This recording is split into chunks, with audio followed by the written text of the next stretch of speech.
السلام علیکم ورحمۃ اللہ تعالی وبرکاتہ۔ مرکز اہل سنت جامعہ رضویہ منظر اسلام کے یوٹیوب چینل ہم سبق درس نظامی میں آپ کا خیر مقدم ہے۔ پیارے بچوں، جنہوں نے اب تک ہمارے چینل کو سبسکرائب نہیں کیا ہے وہ ضرور سبسکرائب کر لیں اور بیل آئیکن یعنی گھنٹی بھی بجا دیں تاکہ ہر ویڈیو کی نوٹیفیکیشن اطلاع اپلوڈ کرتے ہی آپ تک پہنچ جائے، اور اپنے ساتھیوں سے بھی شیئر کریں۔ شیئر کرنا نہ بھولیں تاکہ ان کو بھی فائدہ حاصل کرنے کا موقع ملے، اور بات پسند آئے تو لائک بھی کیا کریں اور اپنے قلبی تأثر کو ضرور کمنٹ کریں۔ بسم اللہ الرحمن الرحیم۔ الحمد للہ رب العالمین والعاقبۃ للمتقین والصلاة والسلام علی رسولہ محمد وآلہ واصحابہ اجمعین۔ تمام تعریفیں اللہ کے لیے جو سارے جہانوں کا پالن ہار ہے، پالنے والا ہے۔ رب کا معنی پالنے والا، رب العالمین سارے جہانوں کا پالنے والا۔ تو للہ میں لفظ اللہ جو ہے وہ موصوف ہے اور رب العالمین اس کی صفت ہے۔ والعاقبۃ للمتقین، اور انجام پرہیزگاروں کے لیے ہے۔ کوئی ضروری نہیں ہے کہ انجام پرہیزگاروں کے لیے ہے، بلکہ کسی نے برے کام کیے ہیں تو ان کا بھی ایک انجام ہوگا، بس برا انجام ہوگا ان کا۔ تو پرہیزگاروں کا جو انجام ہوتا ہے وہ اچھا ہے، اس لیے یہاں پر مضاف محذوف ہے، یا یہ کہہ لو العاقبۃ میں الف لام مضاف کے بدلے میں ہے، اور معنی ہے عاقبۃ للمتقین، یعنی مضاف محذوف ہے، تو یعنی اچھا انجام متقین کے لیے، پرہیزگاروں کے لیے۔ والصلاة والسلام علی رسولہ محمد وآلہ واصحابہ اجمعین، اور درود و سلام نازل ہوں، تو علی رسولہ یہ نازل محذوف سے متعلق ہے۔ درود و سلام نازل ہوں اللہ کے رسول پر، محمد صلی اللہ علیہ وسلم پر، تو محمد یہ رسول سے بدل واقع ہے۔ وآلہ واصحابہ اجمعین، اور ان کی آل پر اور ان کے صحابہ پر۔ آل سے مراد ان کے گھر والے یا پنجتن پاک، اجمعین اور تمام صحابہ پر رحمتیں اور درود نازل ہوں۔ یہ ہمارے بزرگوں کا طریقہ رہا ہے کہ جب بھی کسی کتاب کا آغاز کرتے ہیں تو بسم اللہ اور اللہ کی حمد سے اس کو شروع کرتے ہیں۔ اسی لیے مصنف نے بھی یہاں پر بسم اللہ اور اللہ کی حمد ذکر کی۔ کیوں؟ اس لیے کہ قرآن پاک میں بھی دیکھیے کہ قرآن پاک جو لکھا ہوا ہے اس میں بھی آغاز سب سے پہلے بسم اللہ لکھی ہوئی ہے، پھر اس کے بعد الحمدللہ رب العالمین، اللہ کی حمد لکھی ہوئی ہے۔ تو قرآن پاک کی اس میں اقتداء بھی ہو جائے گی اور حدیث پاک کی اتباع بھی ہو جائے گی، کہ حدیث پاک میں ہے اللہ کے رسول نے ارشاد فرمایا کل امر ذی بال لم یبدأ بسم اللہ فہو اخطأ، کہ ہر وہ عظیم الشان کام جو اللہ کے نام سے شروع نہ کیا جائے تو وہ ادھورا رہتا ہے۔ ایسی ہے کہ حدیث میں ہے کل امر ذی بال لم یبدأ بحمد اللہ فہو اجسم، کہ ہر وہ عالی شان کام جو اللہ کی حمد سے شروع نہ کیا جائے تو وہ ناقص رہتا ہے۔ تو ان حدیثوں کی اتباع بھی ہو گئی۔ کیوں؟ اس لیے کہ نبی نے فرمایا اور مصنف نے بسم اللہ اور حمد سے شروع کیا، تو نبی کے فرمان پر عمل بھی ہو گیا اور قرآن پاک کے طرز کے مطابق بھی ہو گیا۔ بداں کے اسعدک اللہ تعالی فی الدارین، تو سب سے پہلے صاحب کتاب پڑھنے والوں کو دعا دے رہے ہیں، فرماتے اسعدک اللہ فی الدارین، اللہ تعالیٰ تمہیں دنیا اور آخرت دونوں جہان میں، دارین میں تم کو فیروز مند فرمائے، نیک بخت بنائے۔ اب فرماتے ہیں چونکہ منشعب میں، یہ منشعب کتاب ہے، انشعاب ینشعب، انشعاب کا معنی ہوتا ہے حصے ہو جانا، شاخوں کا پھیلنا۔ تو چونکہ اس کتاب کے اندر ایک لفظ کے مختلف صیغے بتائے جائیں گے، مختلف گردانیں بتائی جائیں گی، مختلف ابواب ذکر کیے جائیں گے، ایک ایک چیز کے کئی ابواب ذکر کیے جائیں گے، تو گویا کہ یہ ایسے ہی ہے جیسے کہ درخت کے ایک تنے سے مختلف شاخیں نکلتی ہیں تو وہ پھیلتی ہیں، تو ان کے پھیلنے کو اور مختلف شاخوں کے نکلنے کو انشعاب کہیں گے۔ اسی سے اس کتاب کا نام منشعب رکھ دیا کہ اس کے اندر بھی ایک لفظ سے مختلف گردانیں، مختلف ابواب، کسی بھی چیز کے، کسی بھی مفہوم کے مختلف اقسام بیان کیے جائیں گے، اس لیے اس کا نام منشعب رکھ دیا گیا ہے۔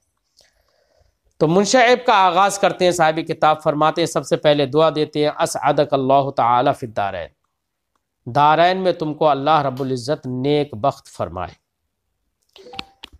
کہ جملہ افعال متصرفہ و اسماء متمکنہ از روئے ترکیب حروف اصلی بردو گنا است۔ فرماتے تمام افعال متصرفہ، افعال متصرفہ، افعال دو طرح کے ہوتے بیٹا، ایک فعل متصرف اور ایک فعل غیر متصرف۔ فعل متصرف اس فعل کو کہتے ہیں جس کی گردانیں ہوتی ہیں، امر، نہیں، مضارع وغیرہ تمام کی گردانیں ہوتی ہیں، ان کو فعل متصرف کہتے ہیں۔ اور ایک فعل غیر متصرف ہوتا ہے جو فعل تو کہلاتے ہیں لیکن ان کی تمام گردانیں نہیں آتی ہیں، جیسے افعال ناقصہ وغیرہ، افعال مقاربہ وغیرہ، ٹھیک ہے، جیسے کانا، سارا وغیرہ ہیں، عصا، کادا، کروبا، یہ سب افعال ہیں لیکن ان کی گردانیں نہیں ہوتی ہیں، اس لیے ان کو افعال غیر متصرفہ کہتے ہیں۔ یہاں پر چونکہ گردانیں ذکر کریں گے اس لیے یہاں پر بحث جو اس کتاب میں کریں گے وہ افعال متصرفہ ہی سے کریں گے۔ فرماتے ہیں کہ جملہ افعال متصرفہ، تمام افعال متصرفہ، وہ افعال جن کی گردانیں ہوتی ہیں، وہ اسماء متمکنہ، ایسے ہی تمام اسماء متمکنہ کے جن پر اعراب آتا ہے، یعنی اسماء معربہ، سب کے سب ازروع ترکیب حروف اصلی، حروف اصلی کے ترکیب کے اعتبار سے، کہ حروف اصلی سے ان کی ترکیب ہوتی ہے نا کہ کوئی بھی کلمہ چند حروف سے مل کر بنتا ہے، تو جن حروف سے مل کر بنتا ہے ان میں حروف اصلی کے اعتبار سے جو ترکیب ہوتی ہے، تو فرماتے ہیں کہ یہ دو قسموں پر ہوں گے۔ اگر حروف اصلی سے ترکیب ہو رہی ہے تو یہ دیکھنا پڑے گا کہ حروف اصلی کسی فعل متصرف یا اسم متمکن میں کتنے ہیں۔ اگر کسی کے اندر حروف اصلی 3 ہے تو اس کو بیٹا ثلاثی کہیں گے، کیونکہ ثلاثی کا معنی 3 والا، تو 3 حروف اصلی کسی کے اندر ہیں تو اس کو ثلاثی کہیں گے، اور اگر 4 حروف اصلی ہیں تو ان کو رباعی کہیں گے، ٹھیک ہے، رباعی کا معنی 4۔ تو فرماتے ہیں کہ بردو گنا است، 2 قسموں پر ہے، ایک ثلاثی و رباعی اور دوسرا رباعی۔ ثلاثی کسے کہتے ہیں؟ اب چونکہ میزان کے اندر گردانے کر کے دکھائیں گے اس لیے یہاں پر تو افعال متصرفہ ہی سے بحث کریں گے، اسماء متمکنہ سے بحث نہیں کریں گے، کیونکہ اسماء متمکنہ سے نحو کے اندر بحث کی جاتی ہے، اسی لیے یہ فعل سے ہی چونکہ بحث کریں گے، اسی لیے ثلاثی کی تعریف میں فعل ہی کا ذکر کریں گے۔ اور فرماتے ہیں کہ اما ثلاثی باشد، ثلاثی کا میں نے ابھی آپ کو بتایا تھا کہ ثلاثی کسے کہتے ہیں؟ جس کے اندر 3 حروف اصلی ہوں، لیکن چونکہ یہ بحث فعل سے کریں گے اس لیے فعل ماضی کے بات بتائیں گے، یہ کہیں گے کہ فعل ماضی جس لفظ کی فعل ماضی میں 3 حروف اصلی ہوں تو اس کو ثلاثی کہیں گے، اور اگر کسی کی ماضی میں 4 حروف اصلی ہوں تو اس کو رباعی کہیں گے۔ فرماتے ہیں اما ثلاثی، رہا ثلاثی، باشد، ثلاثی وہ ہوتا ہے کہ در ماضی او سے حرف اصلی باشد، کے جس کے ماضی میں 3 حروف اصلی ہوں، تینوں حروف اصلی ہوں، زائد نہ ہوں۔ اصلی کا مطلب جو مادے کے حروف ہوتے ہیں، کسی بھی چیز کے نا ایک ضروری پارٹس ہوتے ہیں کہ ان کے بغیر وہ چیز بن ہی نہیں سکتی، وہی اصلی کہلاتے ہیں۔ تو جیسے نصرہ ہے، نون صاد رے یہ حروف اصلی ہیں اور صرف حروف اصلی ہی ہیں اس کے اندر، ٹھیک ہے نا. تو فرماتے ہیں کہ ثلاثی وہ ہے باشد وہ ہوتا ہے کہ در ماضی او سے حرف اصلی باشد، کہ اس کے ماضی میں 3 حرف اصلی ہوں، اسے ثلاثی کہیں گے. جیسے کہ نصرہ ہے، ضربہ ہے، نصرہ اس نے مارا، ضربہ اس نے، نصرہ اس نے مدد کی، ضربہ اس نے مارا. تو تینوں حرف اصلی ہیں، اس کو ثلاثی کہیں گے. وہ رباعی باشد، رباعی وہ ہوگا کہ در ماضی او 4 حرف اصلی باشد، کہ اس کے ماضی میں 4 حرف اصلی ہوں. جیسے بعثر، عرقب، تو بعثر با عین سا را 4 حروف ہوئے، ماضی ہے بعثر، ٹھیک ہے. واحد مذکر غائب کا صیغہ ہے. آپ کو سارے ابواب پڑھیں گے تب آپ کو سمجھ میں آئے گا انشاءاللہ. تو بعثر یہ 4 حرف اصلی ہیں اس کے، اس لیے اس کو ہم رباعی کہیں گے، ٹھیک ہے. بعثر اس نے ابھارا، عرقب اس نے حیلہ سازی کی، اس نے بہانہ بنایا، ٹھیک ہے. تو 4 حرف ان میں اصلی ہیں، اس لیے ان کو رباعی کہیں گے. اما ثلاثی بر 2 گنا است، پھر کہتے ہیں کہ ثلاثی تو وہ ہوتا ہے جس کے اندر 3 حرف اصلی ہوں. اب 3 حرف اصلی، یا تو اب اس کی بھی 2 صورتیں ہیں. 3 حرف اگر اصلی ہیں تو اس کی 2 صورتیں ہیں، یا تو صرف جو 3 حرف اصلی ہیں صرف وہی 3 حرف ہوں گے، یا یہ ہے کہ ان 3 حرف کے علاوہ کوئی حرف زائد بھی آ جائے گا. اگر صرف 3 حرف اصلی ہیں، ان کے علاوہ کوئی حرف زائد نہیں ہے، تو اس کو ثلاثی مجرد کہیں گے. اور اگر 3 حرف اصلی کے علاوہ اس کے اندر کچھ زائد حروف بھی ہیں، چاہے 1 ہو یا 2 ہو یا 3 ہو، کتنے بھی کچھ حروف زائد ہیں، تو ثلاثی تو ہے ہی، کیونکہ 3 حرف اصلی ہیں اس میں، لیکن مزید بھی کچھ ہو رہے ہیں، تو اس لیے اس کو ثلاثی مزید فی کہیں گے. مزید فی یعنی اس میں کچھ حرف زائد ہیں اصل کے علاوہ.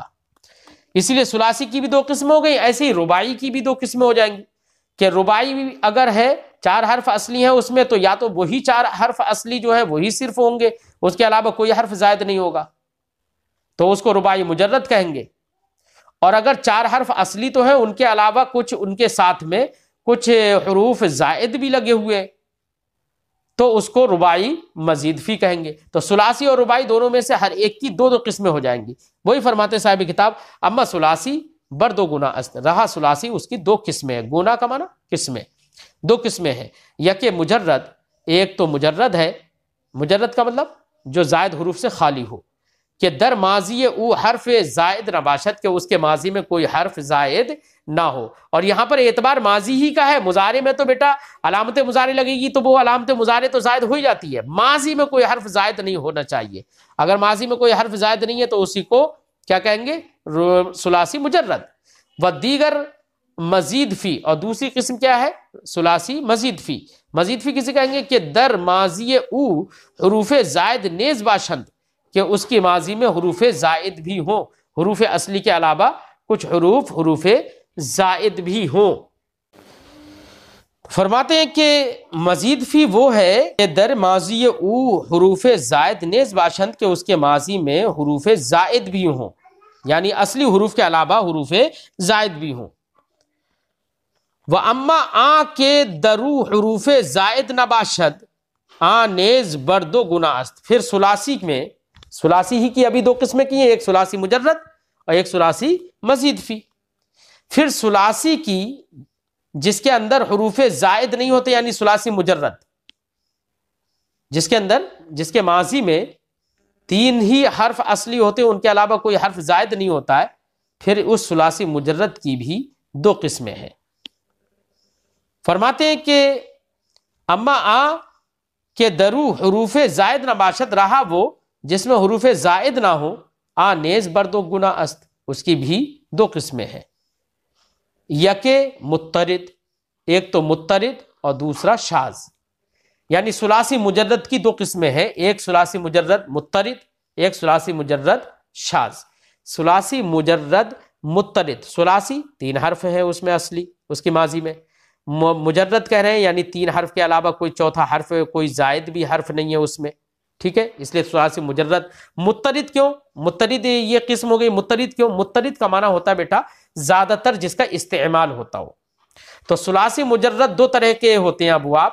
ثلاثی مجرد کے کچھ باب تو وہ ہوتے ہیں جو بہت استعمال ہوتے ہیں، جو بہت استعمال ہوتے ہیں ان کو مترد کہتے ہیں، اور جو بہت کم استعمال ہوتے ہیں، نادر ہوتے ہیں، شاذ ہوتے ہیں، ان کو شاذ کہتے ہیں. فرماتے ہیں یک مترد، ایک قسم مترد ہے کہ وزن او بیشتر آیت. کہ مترد کا معنی بتا دیا کہ مترد اسے کہیں گے کہ جس کا وزن بہت زیادہ ہے، یعنی جس کا استعمال بہت زیادہ ہو.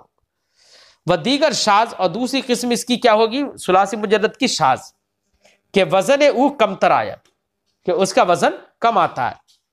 اب جب ثلاثی مجرد کی دو قسمیں ہو گئی، ثلاثی مجرد مترد یعنی جس کے ماضی میں 3 حرف اصلی ہوں اور 3 کے علاوہ کوئی دوسرا زائد حرف بھی نہ ہو اس میں، ٹھیک ہے، اور زیادہ تر استعمال ہوتا ہو تو وہ اسے مترد کہیں گے. تو ثلاثی مجرد مترد کے کتنے باب آتے ہیں اس کو بتانے فرماتے ہیں اما مترد را 5 باب است. رہا ثلاثی مجرد مترد تو اس کے 5 باب ہیں. ثلاثی مجرد مترد جن کا استعمال بہت زیادہ ہوتا ہے، جن کا وزن بہت زیادہ آتا ہے، اس کے کل کتنے باب ہیں؟ 5 باب ہیں. ان 5 بابوں کے وزن پر ثلاثی مجرد کے ابواب دوسرے الفاظ آتے رہیں گے. وہ 5 باب کیا ہے؟ پہلا باب ہوتا ہے بیٹا کہ ماضی میں عین کلمے کے فتحے کے ساتھ اور مضارع میں عین کلمے کے ضمے کے ساتھ. باب اول اسی لیے بتا رہے ہیں پہلا باب. ان 5 بابوں میں پہلا باب بر وزن فعال یفعل، فعال یفعل کے وزن پر آئے گا. اور یاد رہے کہ یہ ثلاثی مجرد کے جو ابواب ہیں نا، یہ صرف سما پر موقوف ہیں. یعنی اہل عرب نے اگر اس کو فعال یفعل سے پڑھا ہے کسی لفظ کو تو ہمیں ضروری ہے کہ اس کو فعال یفعل سے پڑھیں. کسی نے فعال یفعل سے پڑھا ہے کسی لفظ کو تو ہمیں ضروری ہے کہ اس کو فعال یفعل یعنی مضارع میں عین کلمے کے فتح کے ساتھ پڑھیں. یعنی ہم اپنی طرف سے اس کو بنا نہیں سکتے، یہ سب کے سب سماعی ہے. اہل عرب نے جیسا پڑھا ہے ویسا ہی ہم پر لازم ہے کہ ہم اسے پڑھیں.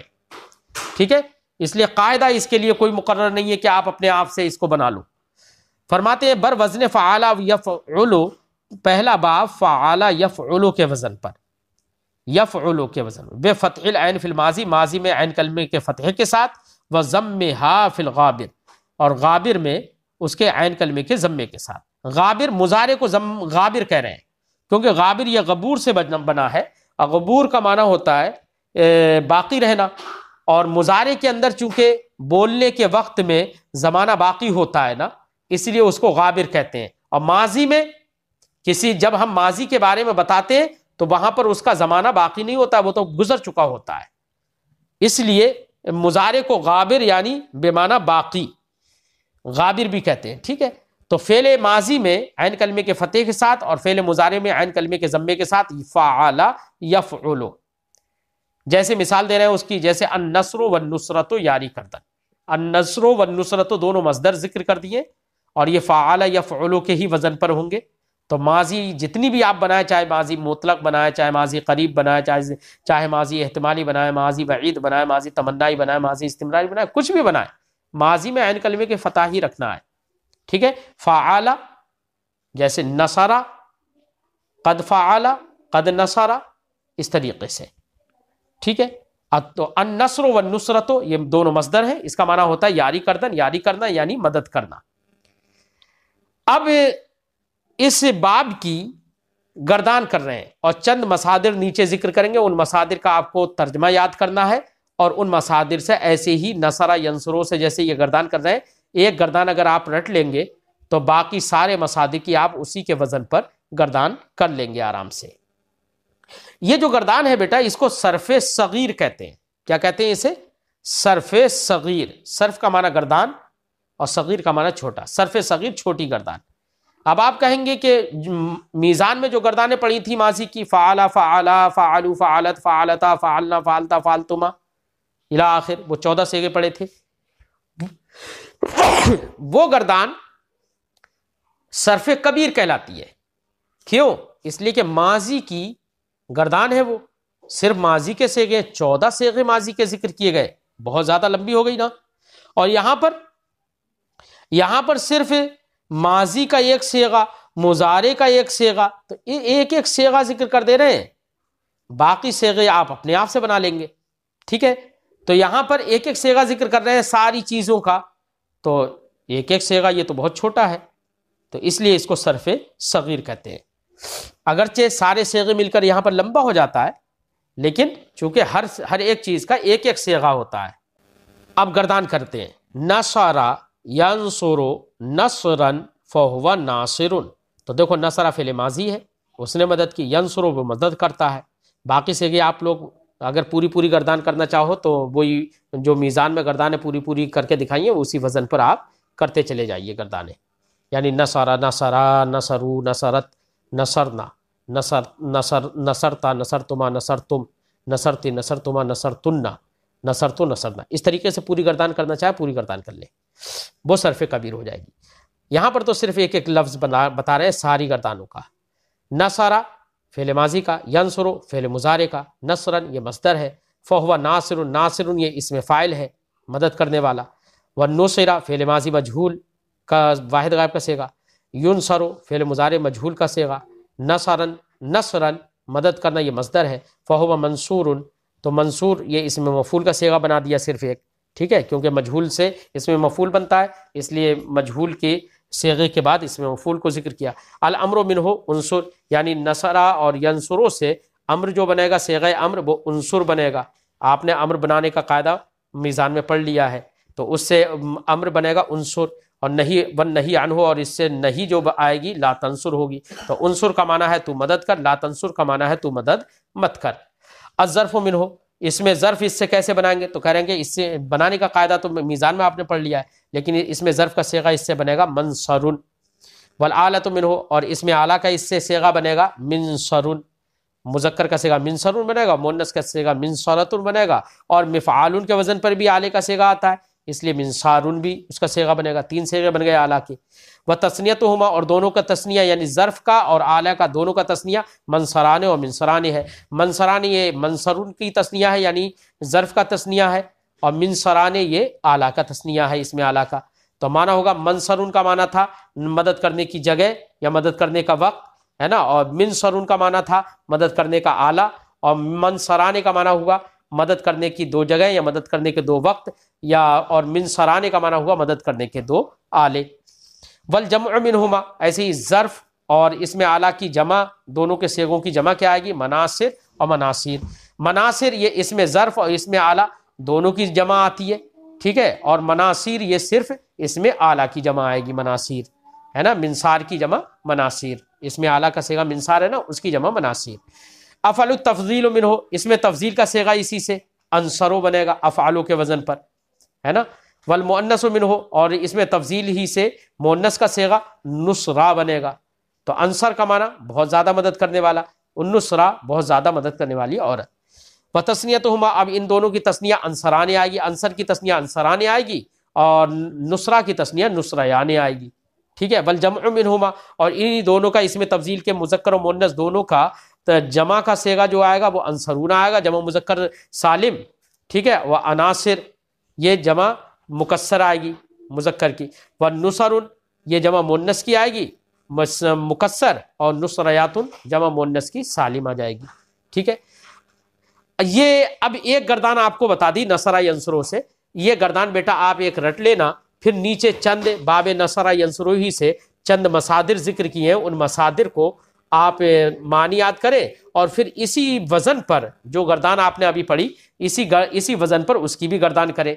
جیسے الطلب جستن، طلب کا معنی ہوتا ہے جستن تلاش کرنا، ٹھیک ہے، تو یہ بھی نصرہ ینصرو سے ہے، یعنی طلب یطلب طلبا فهو طالب، وطلب یطلب طلبا فهو مطلوب، الامر منه اطلب والنهی عنه لا تطلب، والظرف منه مطلب، والآلۃ منه مطلب ومطلبۃ ومطلاب، وتثنیتهما مطلبان ومطلبان، والجمع منهما مطالب ومطالب، وافعل التفضیل منه اطلب، والمؤنث منه الطلبا، وتثنیتهما اطلبان وطلبیان، والجمع منهما اطلبون واطالب وطلب وطلبیات۔ اس طریقے سے گردان آپ اس کی کر لیں، ایک گردان آپ کو رٹنا ہے، باقی ساری گردانیں آپ آسانی سے کرتے چلے جائیں گے۔ ایسی الدخول، یہ بھی نصرہ ینصرو ہی سے، دخل یدخل وہی فعل ماضی میں عین کلمے کے فتح کے ساتھ، عین کلمے اور مضارع میں عین کلمے کے ضمے کے ساتھ۔ الدخول اسی کا مصدر ہے، دخل یدخل، دخول کا معنی ہوتا ہے در آمدن، داخل ہونا، اندر ہونا۔ الفتل، القتل، القتل کا معنی ہوتا ہے قتل کرنا، قتل کرنا، قتل یقتل قتلا فہو قاتل، ویسی ساری گردان کر لیں گے، ہے نا، کشتن مارنا۔ الفتل، فتل تافتن، الفتل کا معنی ہوتا ہے تافتن، تافتن کا معنی بٹنا، ٹھیک ہے، تو الفتل کا معنی بٹنا، تو یہ بھی فتل یفتل فتلن، نصر ینصرو سے۔ تو ایک گردان آپ پختہ یاد کر لیجئے تاکہ سارے الفاظ جتنے بھی آئیں ان سے آپ سارے صیغے آسانی سے بنا سکیں، ٹھیک ہے، یہ محنت سے یاد کر لیجئے۔